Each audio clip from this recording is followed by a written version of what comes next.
দর্শক, জুলাই গণ অভ্যুত্থান দিবসের দেশ জুড়ে যে আয়োজন চলছে সেই আয়োজনের খবর আমরা জানানোর চেষ্টা করছি। আরো খবর জানাতে এবার রংপুর থেকে যুক্ত হচ্ছেন আমাদের সাথে ফখরুল শাহিন। তার কাছে চলে যাচ্ছি। ফখরুল, এই মুহূর্তে কি চলছে, রংপুরের আয়োজনের খবর জানাবেন। শান্তা, আপনাকে জানিয়ে রাখি সেটি হচ্ছে যে সারা দেশের মতো রংপুরেও যথাযথ যোগ্য মর্যাদায় এবং বর্ণাঢ্যভাবেই কিন্তু এই জুলাই গণ অভ্যুত্থান দিবস সেটি পালিত হচ্ছে। আমরা সকালে দেখেছি যে স্মৃতিস্তম্ভগুলো আছে সেখানে কিন্তু ফুল দিয়ে শ্রদ্ধা জানানো হয়েছে। আমি এখন আছি বেগম রোকেয়া বিশ্ববিদ্যালয়ের শহীদ আবু সাইদের যে ক্যাম্পাস, সেই ক্যাম্পাসে আছি এবং এখানে আমরা সকাল থেকেই কিন্তু নানা আয়োজন আমরা দেখছি। সেটি হচ্ছে যে সকালেই ফুল দিয়ে শ্রদ্ধা জানানো হয়েছে, তারপরে কিন্তু বর্ণাঢ্য র্যালি একটি হয়েছে।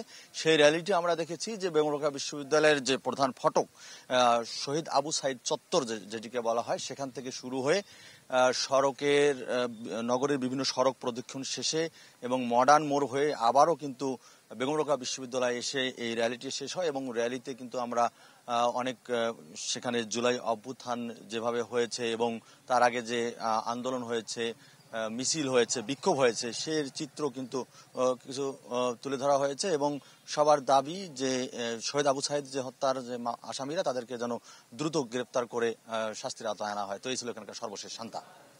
ফখরুল, আপনাকে ধন্যবাদ আমাদের সাথে যুক্ত হওয়ার জন্য। ফখরুল শাহিন আমাদের সাথে যুক্ত হয়েছিলেন রংপুর থেকে, জুলাই গণ অভ্যুত্থানের আয়োজনের খবর জানাচ্ছিলেন।